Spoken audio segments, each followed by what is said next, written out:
Hello, engineers. Welcome to our first discussion around system design. So, the agenda of today's lecture will be we shall first be discussing about system design. What is system design? Why do we need system design? Then we shall be going forward with the requirements. What are requirements? Why do we need requirements? What are functional requirements? What are non-functional requirements? Then we shall be discussing a few non-functional requirements. Okay, so let's start. Let's start with the term system design. Okay, so what do you understand by term system design? System design से आप लोग क्या समझते हैं? इससे पहले हमें देखें कि सिस्टम डिजाइन क्या है। हम एक सिनेरियो कंसीडर करते हैं, हम एक यूज केस कंसीडर करते हैं। आ, जब क्लास 12th का या 10th का रिजल्ट आता है सीबीएसई का, तो students usually visit cbse.nic.gov something like, I don't remember the exact domain name. उस वेबसाइट पे स्टूडेंट्स जाते हैं to check their results, right? But होता क्या है ना, होता क्या है कि वो वेबसाइट क्रैश कर जाती है। For next 30 minutes, an hour, up to 2 hours, users or students are not able to check their results.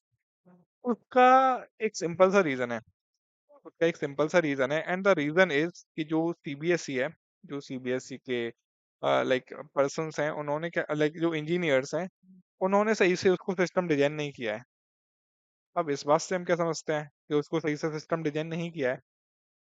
इस बात से है कि उन्होंने एक रेगुलर फैशन में वेबसाइट को बना दिया है, लाइक उन्होंने वो एज केसेस कंसीडर नहीं किए जहाँ पे हो सकता है कुछ सेकंड्स के अंदर, कुछ मिनट्स के अंदर number of users, number of students drastically बढ़ जाए। उन्होंने शायद उस एज केस को डिस्कस नहीं किया है। What if there server crashes? क्या हो अगर जहाँ पे जो डेटाबेस या फिर जो भी होस्टेड है उनकी एप्लीकेशन, उस डेटा सेंटर में आग लग जाए? ऐसा पॉसिबल है ना? तो उस केस में क्या होगा? तो this is what system design is. इस वास्ते सिस्टम डिजाइन का क्या मतलब? सिस्टम डिजाइन का मतलब यही है कि सारे इंजीनियर्स, सारे सीनियर इंजीनियर्स, सारे आर्किटेक्ट्स बैठें और डिसाइड करें all the possible edge cases, all the worst case scenarios, कि क्या हो अगर आग लग जाए डेटा सेंटर में, क्या हो अगर नंबर ऑफ यूजर्स ड्रास्टिकली बढ़ जाए। सो अगर मैं एक फॉर्मल डेफिनेशन लिखूं सिस्टम डिजाइन की, सो व्हाट कैन आई से in formal language? System design actually refers to, it it doesn't refers to, it refers to to the phase of designing the system, or we can say problem solving the system. Also I can say figuring out all edge case scenarios, right? तो this is system design. System design में हम लोग क्या करते हैं, जितने भी as case scenarios होते हैं ना, उनको लेते हैं और अपने सिस्टम को प्रॉब्लम सॉल्व करते हैं कि अगर ऐसी प्रॉब्लम अकर हुई फ्यूचर में, या फिर अभी एग्जिस्ट कर रही है, तो हम अपने सिस्टम, लाइक हमारा सिस्टम बेटर कैसे हो पाए, यूजर्स के लिए हम अच्छा एक्सपीरियंस कैसे दे पाए। So this whole phase is system design. So whenever we are going to arrive in system design interview, so the first thing we need to discuss with the interviewer are the requirements. तो सबसे पहली चीज हमें interviewer के साथ discuss करनी है, are the requirements, right? Let's see how, like what are these requirements. क्या होता है रिक्वायरमेंट्स, वो अभी हम डिस्कस करने वाले हैं। देखो, requirements in terms of system design are what, like हम कोई भी सिस्टम डिजाइन कर रहे हैं, उसकी क्या क्या रिक्वायरमेंट्स हैं, सिस्टम में क्या क्या होना चाहिए, these are the requirements. So requirements को हम बेसिकली डिवाइड करते हैं टू मेजर पार्ट्स में। And first one is functional requirements, or first one are functional requirements. First one are functional requirements, and another one is, or another type are non-functional requirements. These are non-functional requirements. Okay, let's discuss what are functional requirements and what are non-functional requirements. देखो, अगर हम scenario assume करें ना, like कोई भी एक मान लेते हैं, suppose we have someone called Rahul, कोई राहुल है, and Rahul wants to is the CEO of a new startup, is an early stage startup, or startup is all about a streaming platform. It's all about a streaming platform like YouTube or not Netflix. Rahul ने क्या किया? राहुल बनाना चाहता है कि मैं एक startup करूंगा और मैं एक YouTube जैसा प्लेटफॉर्म लॉन्च करूंगा which will be highly scalable, highly available. I'll let you know these what the meaning of these terms scalability and availability. Rahul चाहता है एक बढ़िया सा सिस्टम डिजाइन करना और सिस्टम बनाना यूजर्स के लिए। तो फंक्शनल रिक्वायरमेंट्स कौन सी होंगी ना उस सिस्टम में? All the functionalities that system should have are its functional requirement. वो सारी फंक्शनैलिटीज जो उस सिस्टम में होनी चाहिए वो उसकी फंक्शनल रिक्वायरमेंट्स हैं। अब आप पूछेंगे फंक्शनल रिक्वायरमेंट्स मतलब फंक्शनैलिटीज मतलब, देखो क्या हो सकता है। One can B user should be able to log in, or we can say register। ये एक फंक्शनल रिक्वायरमेंट हो सकती है। Another can be user can upload videos. ये एक दूसरी फंक्शनल रिक्वायरमेंट हो सकती है। एक रिक्वायरमेंट हो सकती है कि अपलोडेड वीडियो गेट्स प्रोसेस्ड। भाई, वीडियो की प्रोसेसिंग भी होगी ना। हमें यूजर्स को एक अच्छा एक्सपीरियंस देना है, हमें उनको अडेप्टिवली वीडियो शो करानी है। हमें अगर नेटवर्क की बैंडविड्थ अच्छी है 1080 पिक्सल की वीडियो दिखानी है, 4K की वीडियो दिखानी है। अगर नेटवर्क क्वालिटी इतनी अच्छी नहीं है तो हमें 360 पिक्सल की वीडियो दिखानी है। तो ऐसे वेरियस केस सिनेरियोज के लिए वीडियो को प्रोसेस भी तो करना है। तो it can also be a functional requirements. एक और क्या हो सकती है? Users can play video and there can be several such functional requirements, right? तो फंक्शनल रिक्वायरमेंट्स वो रिक्वायरमेंट्स होती हैं जो फंक्शनलिटीज हमको अपने सिस्टम में चाहिए। ठीक है, वो होती है फंक्शनल रिक्वायरमेंट्स। बात करते हैं नॉन फंक्शनल रिक्वायरमेंट्स की। नॉन फंक्शनल रिक्वायरमेंट्स में आप पूछेंगे भैया नॉन फंक्शनल रिक्वायरमेंट्स क्या होते हैं?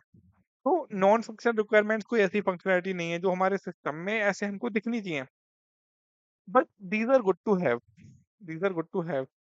जितने भी एज केसेस सिनेरियो होते हैं ना, उनको टैकल करने के लिए जो भी रिक्वायरमेंट्स होती हैं, these are non functional requirements. Non functional requirements मैं एग्जांपल लेके बताता हूँ। जैसे one non functional requirement can be availability.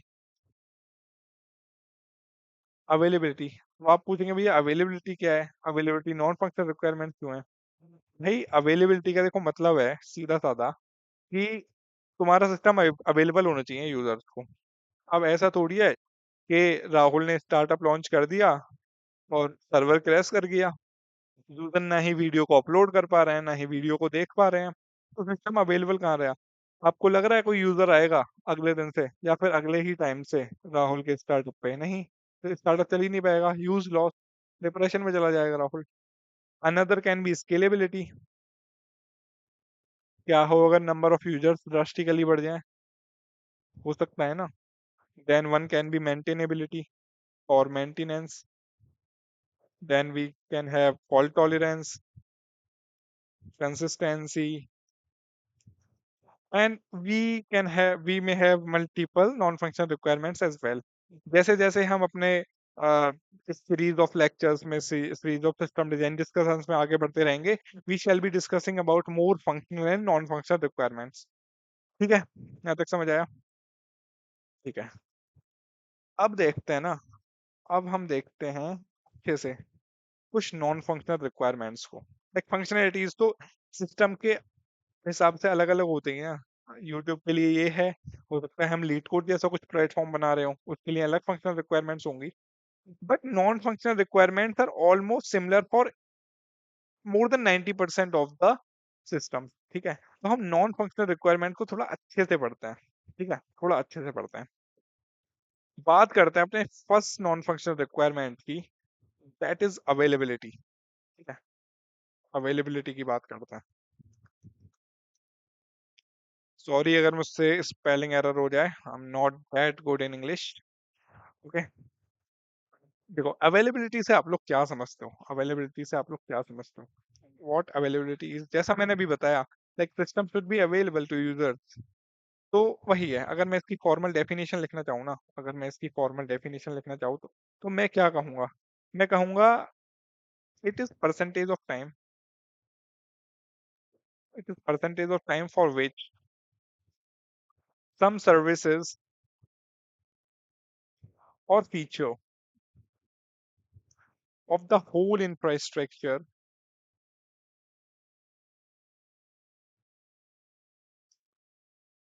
is usable by the clients and can be operated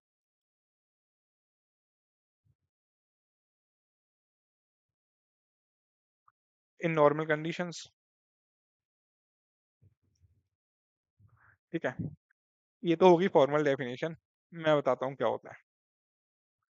It is percentage of time for which some services or feature of the whole infrastructure is usable by the clients। This line holds a use significance, usable by clients। भाई राहुल बैठा है, राहुल कहला है, सब बढ़िया चल रहा है, और क्लाइंट एक्सेसिबल, ले क्लाइंट्स को वो सिस्टम एक्सेसिबल ही नहीं है, क्लाइंट्स वीडियो चला ही नहीं पा रहे हैं।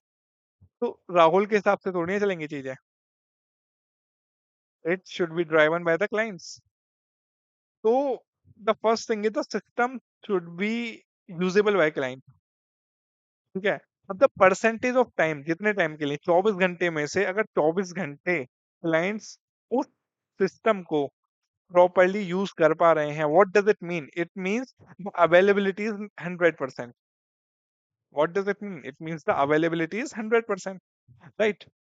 तो this is availability, like percentage of time for which some services or feature of the whole infrastructure is usable by clients and can be operated in normal conditions।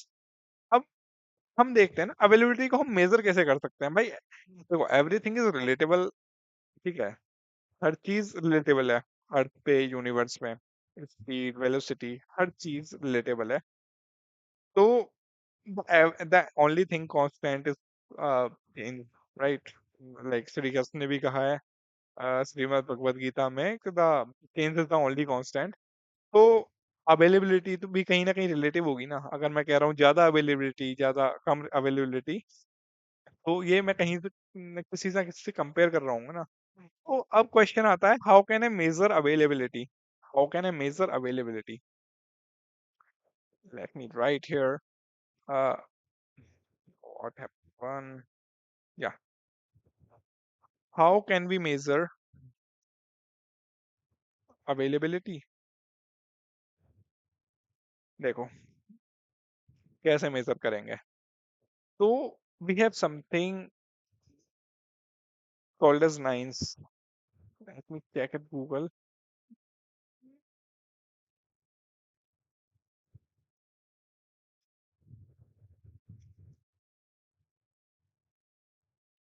Let me ask for few. If I get some good, yeah, this one is looking nice. Uh, we can have, yeah, we can have this one. No issue. Let me copy this image. Let me come here and paste it. Sorry for the delay. And yeah, we have a nice to have a picture, right? Uh, यार copy सा लग रहा है, तो नीचे आ रहा है उसमें कुछ। This one is looking nice. This one is looking nice. Let's have this।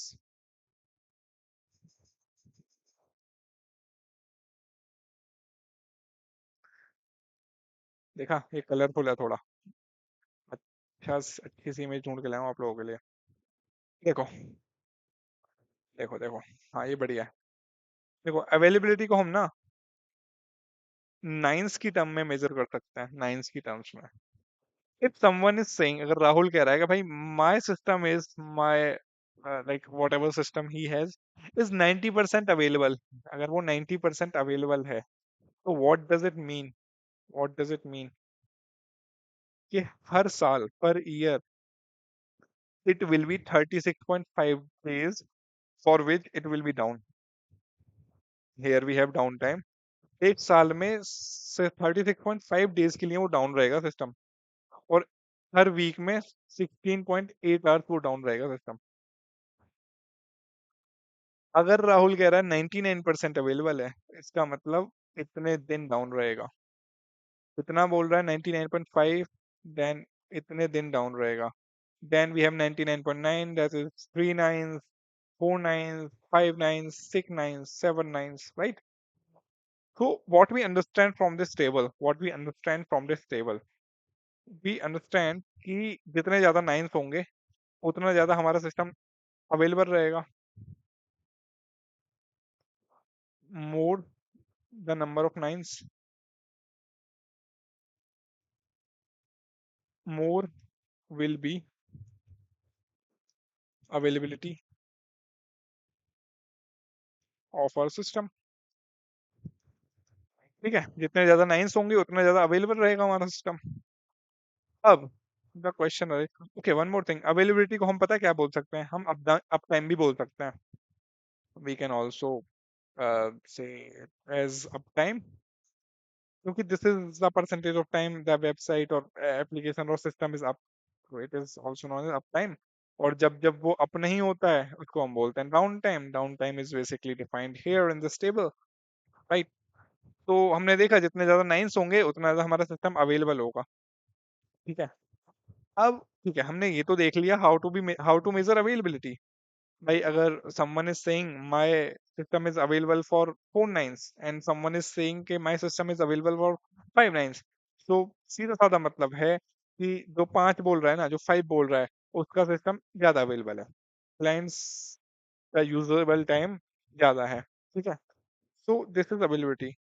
अब भाई राहुल कह रहा है कि मेरा सिस्टम 9 टाइम्स अवेलेबल है, ओके, और I want to make it, okay let's see one more thing. अगर हम लाइक कोई भी सिस्टम हो ना, उसका लाइक नाइन्स में ही उसको मेजर करते हैं। इफ वी सी अवेलेबिलिटी की of AWS S3 in terms of nines, ठीक है, या कोई भी सिस्टम हो, सी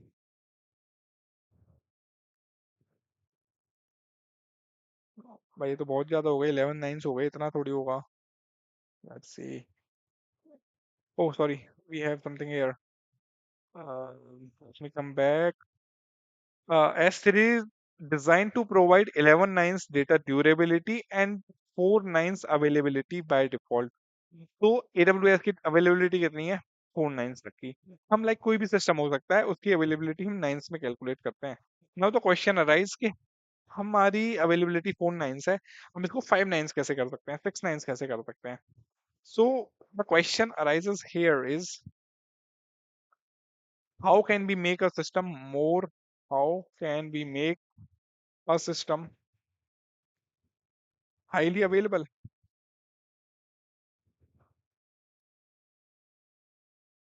और हाईली अवेलेबल से मेरा यहाँ पे सीधा साधा मतलब है कि we have the highest number of nines as possible, right? तो हम अपने सिस्टम को हाईली अवेलेबल कैसे कर सकते हैं? देखो, हम अपने सिस्टम को हाईली अवेलेबल कैसे कर सकते हैं, तो एक सिनेरियो लेके चलते हैं। Suppose here is a front end, that is client, right? Client, और ये रिक्वेस्ट किसको करेगा? Client will simply request to a server, ये तो होता है क्लाइंट सर्वर आर्किटेक्चर में। Client will request to a server, client एक सर्वर को रिक्वेस्ट करेगा। ठीक है, अब देखो होगा क्या ना, सपोज सपोज दिस सर्वर किसी ऐसी जगह पे होस्टेड था जहाँ पे वॉर लाइक सिचुएशन है, जहाँ पे वॉर लाइक सिचुएशन है, और क्या हुआ, लाइक कुछ ऐसी कंडीशन आई कि जो डेटा सेंटर था ना, वो जल गया, उड़ गया वो। ठीक है, अब क्लाइंट तो यहाँ से अपनी रिक्वेस्ट भेज रहा है, but Here we have no server to respond it. Like जो इस रिक्वेस्ट को रिसीव करे और रिस्पॉन्ड करे, सर्वर ही नहीं है ना। इससे क्या होगा? लाइक 5 दिन तक ऐसा रहा और सर्वर रिकवर नहीं हो पाया, तो डाउन टाइम कितना हो जाएगा? 5 दिन का हो जाएगा ना। 5 डेज का डाउन टाइम चले जाएगा। लाइक 99, लाइक 29 से भी कम की हमारी अवेलेबिलिटी हो जाएगी। ठीक है, इट्स जस्ट अ सिनेरियो। ठीक है, तो हम क्या कर सकते हैं इस केस में? हम लोग क्या कर सकते हैं? What we can do in this kind of case? Any suggestions from you? ठीक है, मैं बताता हूँ। देखो हम क्या कर सकते हैं ना, हम एक चीज कर सकते हैं। अभी हमारे पास एक सर्वर है, अभी हमारे पास एक सर्वर है। हम ऐसे 3 सर्वर और रख सकते हैं। ठीक है, हम ऐसे 3 सर्वर और रख सकते हैं। सपोज ये वाला सर्वर था मेरा, लाइक सर्वर्स कहाँ पे? लाइक AWS से सपोज हमने EC2 पे हमने सर्वर्स बनाए हुए हैं, रैंप की हुई machine. Suppose it was somewhere in Middle East, it was somewhere in where. हमने क्या किया ना, देख हमने मिडल ईस्ट में वॉर लाइक सिचुएशन चल रही है, हमने एक US ईस्ट में एक सर्वर लगा दिया।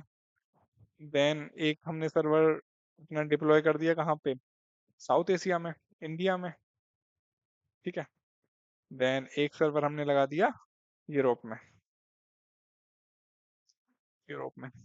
अब इससे फायदा क्या होगा मेरा? इससे मेरा क्या फायदा होगा ना? अच्छा, अब आप, अब ठीक है, इससे मेरा क्या फायदा होगा? इससे अभी मेरा कुछ फायदा नहीं होगा। क्यों फायदा नहीं होगा? क्योंकि क्लाइंट की सारी रिक्वेस्ट ना अभी भी इसी सर्वर के पास जा रही हैं। क्लाइंट की सारी रिक्वेस्ट अभी भी इसी सर्वर के पास जा रही हैं। ठीक है, और अगर ये क्रैश करेगा ना तो क्लाइंट की रिक्वेस्ट कहाँ जाएंगी? कहीं नहीं जाएंगी। तो मेरे को क्या करना होगा ना, what I need to do, I need to introduce something.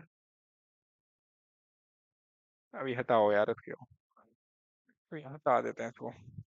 मेरे को मिडल में ना कुछ यहाँ पे इंट्रोड्यूस करना पड़ेगा। क्या? इसको हम बोलते हैं लोड बैलेंसर। इसको हम बोलते हैं लोड बैलेंसर।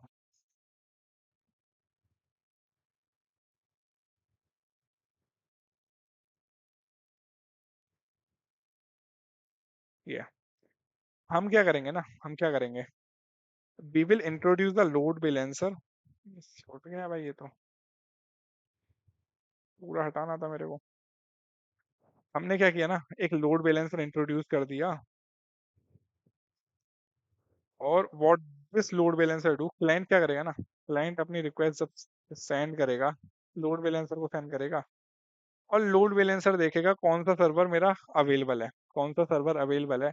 अगर मिडल ईस्ट वाला अवेलेबल है तो मेरी रिक्वेस्ट को मिडल ईस्ट को फॉरवर्ड कर देगा। अगर देखेगा मिडल ईस्ट वाला तो भाई उड़ गया आग में, तो मेरी रिक्वेस्ट को एशिया पे फॉरवर्ड कर देगा, यूरोप पे फॉरवर्ड कर देगा, US में फॉरवर्ड कर देगा। ठीक है, तो लोड बैलेंसर क्या करेगा कि मेरी रिक्वेस्ट को, जो क्लाइंट की रिक्वेस्ट आ रही है, उसको लाइक फॉरवर्ड करता रहेगा मल्टीपल सर्वर्स को। इन लाइक लोड बैलेंसर की प्रोग्रामिंग होती है, like it can be round robin, it can be IP hashing में होता है कि जो रिक्वेस्ट आ रही है ना, वो लाइक यूजर एक ही रिक्वेस्ट हमेशा एक ही सर्वर को जाएगी। ऐसा कुछ होता है आईपी हैशिंग में। लोड बैलेंसर के बारे में हम इस डिस्कशन में, इस सीरीज में आगे पढ़ेंगे अच्छे से, डिटेल में इम्प्लीमेंट भी करेंगे लोड बैलेंसर। अभी के लिए ऐसा समझ लो, load balancer is something which takes request from clients and it is capable of forwarding it to multiple servers, right? It is capable enough to forward your request or client request to multiple servers and taking response back from those servers and responding to the client, vice versa also. Okay, ठीक है। अब एक issue मेरे को नजर आ रहा है भाई। इशू ये है कि मैंने ये 4 सर्वर तो रेंट कर लिए, ये 4 सर्वर तो रेंट कर लिया मैंने। ये रेंट कहाँ पे किया है? सपोज मैंने EC2 पे रेंट किए हुए हैं, EC2 पे रेंट किए हुए हैं।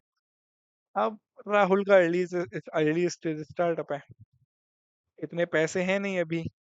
लाइक अब बेचारा यूज तो कर रहा है एक सर्वर को, पैसे दे रहा है 4 के, पैसे दे रहा है 4 के। ठीक है, तो ये तो बहुत ज्यादा महंगा पड़ेगा राहुल को। अब इस केस में क्या करें?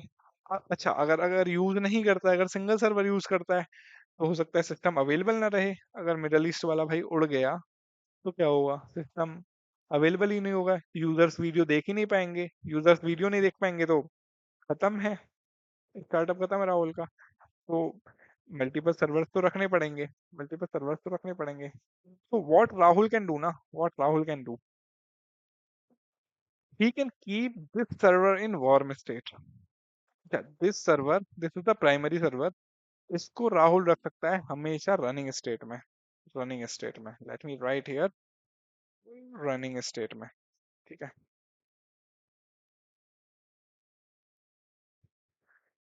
और आप कहेंगे भैया इनवर ये सर्वर रन नहीं करेंगे ना, रन नहीं करेंगे तो फिर यूज केस क्या है इनका? मैं कहूँगा बताता हूँ, रुको। इन सर्वर्स को हम रख सकते हैं, इन सर्वर्स को हम रख सकते हैं वार्म अप स्टेट में, वार्म अप स्टेट में। तो एक सिनेरियो अज्यूम करते हैं, एक सर्वर हमारा रनिंग है, एक वार्म अप है, दो हमारे भी कोल्ड स्टेट में, दो हमारे पड़े हैं कोल्ड स्टेट में। दो सर्वर्स हमारे पड़े हुए हैं अभी कोल्ड स्टेट में, right? And this also is in cold state, cold state में ये भी। मैं कहा इसका मतलब क्या है वार्म स्टेट का, कोल्ड स्टेट का? देखो मैं बताता हूँ क्या है। आप लोगों ने कभी EC2 पे सर्वर रेंट किया हो ना, ऑल्दो मैं करके दिखाऊंगा। तो वहां पे क्या होता है ना, मेरे को पहले ओएस इंस्टॉल करना पड़ता है उसमें, लाइक उसमें ऑप्शन आता है which OS do you want, your system want to, कि उबंटू कर सकते हो, विंडोज कर सकते हो, there are multiple other options also, वो करना पड़ता है। Then you have to deploy your whole code base over there EC2 पे। ठीक है। Then your what I say server comes in running stage after proper provisioning. After proper provisioning is what? Provisioning is this whole phase of like setting up the infrastructure for your server is provisioning. तो after complete और proper provisioning, server तुम्हारा आता है running state में। Running state में भैया आप जो कह रहे हो रनिंग स्टेट का, तो ठीक है। रनिंग स्टेट का मतलब है रिक्वेस्ट इस पे आएंगी और ये रिस्पॉन्ड भी करेगा अच्छे से, ये है रनिंग स्टेट का मतलब। वार्म अप स्टेट का क्या मतलब है? कि देख छोटे, वार्म अप स्टेट का क्या मतलब है ना, वार्म अप स्टेट का ये मतलब है कि मैंने अपना सर्वर अच्छे से सेटअप किया हुआ है, मेरा कोड वहां पे चल रहा है, लेकिन अभी वो रिक्वेस्ट को एक्सेप्ट नहीं करेगा और रिस्पॉन्ड नहीं करेगा। It's in idle state. Warm up state का मतलब it's in idle state. Like सब कुछ सेटअप है, कोड मेरा डिप्लॉय है वहां पे, वो आइडल स्टेट में है, आइडल स्टेट में है। मैंने ऐसा क्यों किया हुआ है कि अगर मेरा रनिंग स्टेट में होता ना तो उसका अच्छा खासा चार्ज आता मेरे को EC2 से। मैंने कहा कि यार रनिंग वाले का भाई बस मैं इसका पैसा दूंगा सही से, इसका मैं चाहिए कि मैं ठीक है मैंने रेंट किया हुआ है, और मैं क्या कर सकता हूँ ना, इसको मेरे को मतलब पैसा इतना ज्यादा नहीं देना है इसका, तो मैंने इसको वार्म अप स्टेट में रख लिया। लाइक अब मैं क्या करूंगा ना, वहां पे एक बटन आता है स्टार्ट इंस्टेंस का, स्टार्ट इंस्टेंस का। जब भी मेरे को कभी लगेगा ना कि ये इंस्टेंस मेरा गया, आग में जल गया, I just go to this instance, मैं वहां पे बटन क्लिक करूंगा स्टार्ट इंस्टेंस का, और it will come into the running state, ये रनिंग स्टेट में आ जाएगा। और load balancer will start forwarding my request to this server, this server. इससे मेरा क्या फायदा हुआ, इससे मेरा क्या फायदा हुआ? एक तो मेरा ये हमेशा रनिंग स्टेट में नहीं है, US ईस्ट वाला server, it's in warm up state. मेरा प्राइमरी सर्वर अच्छे खासा मेरा काम कर रहा है, ठीक है। मेरा वार्म अप सिस्टम मैंने एक सिनेरियो के लिए रखा हुआ है, अगर कुछ इसके साथ ही क्रैश होता है ये वाला सिस्टम, तो it will come in running state, ये रनिंग स्टेट में आएगा and start responding to the user request, user request. Then I have two more servers in cold state. इसका मतलब ये है कि अभी इनके साथ कुछ नहीं हुआ, बस ये मैंने रेंट करके रखे हुए हैं, ये मैंने रेंट करके रखे हुए हैं, और अभी मेरा कोड वोड इन पे डिप्लॉय नहीं हुआ है अच्छे से ठीक है। तो ये मैंने क्यों रखे हुए हैं कि सपोज, ये मैंने इसलिए रखे हुए हैं सपोज अचानक से, स्केलेबिलिटी की अगर बाद में बात करेंगे, वार्म अप सर्वर हमारा रनिंग में आ गया, तो मेरे को वार्म अप भी तो चाहिए कोई, लाइक वार्म अप तो मेरा रनिंग हो गया, मेरे को वार्म अप भी तो चाहिए, क्या पता 2 मिनट के बाद यहाँ पे भी आग लग जाए, ये भी खत्म हो जाए। तो मैं क्या करूंगा, जितनी देर में वार्म अप रनिंग में आएगा तभी आई विल स्टार्ट, लाइक मैं कोल्ड स्टूडेंट को क्या करूंगा, वार्म अप स्टेट में ले जाऊंगा इसको। ठीक है। तो that's why, for a emergency situation I have kept two cold state servers also. इससे क्या होगा, मेरे को यूजुअल केसेस में पैसा सिर्फ एक सर्वर का देना पड़ेगा, but I have 3 more servers to respond to my system in emergency situation, emergency situation। इससे क्या होगा, एक तो मेरा सिस्टम हाईली अवेलेबल रहेगा भाई, अगर ये वाला आग लग जाए ना इसमें, तो फिर भी कोई सर्वर है जो रिस्पॉन्ड करेगा, डाउन तो नहीं होगा मेरा सिस्टम। ये दोनों चले जाते हैं, क्रैश हो जाते हैं, देन आई हैव 2 more। ठीक है। Then a concept comes of auto scaling. वहाँ पे ऑटोमेटिकली ही अपने आप मोर इंस्टांसेस प्रोविजन कर देता है AWS। तो लेटर ऑन इस सीरीज में हम डिस्कस करेंगे ऑटो स्केलिंग के बारे में। तो this was all about availability. ठीक है। तो दिस इज वन वे जिससे हमारा सिस्टम अवेलेबल रह सकता है, highly available. So today we discussed what is system design, why do we require or need system design, what are requirements, what are functional requirements, what are non-functional requirements. Then we discussed availability. We see what availability is. We also call availability as uptime. Then we see how can we measure availability. We can measure availability in terms of nines. More the number of nines, more will be the availability of our system. Then we discussed how can we make our system highly scalable. We saw the concept of warm-up instances, cold instances, and running instances. We also introduced something called a load balancer, जिसके बारे में हम आगे अच्छे से बात करेंगे. So this was all for the today's session, and this was first session also. Hope you all enjoyed this and keep tuning। बेहतरीन सा कंटेंट मैं लाता रहूंगा इस चैनल पे। तो ठीक है, मिलते हैं नेक्स्ट लेक्चर में। Until then keep learning, keep exploring. Bye bye, take care.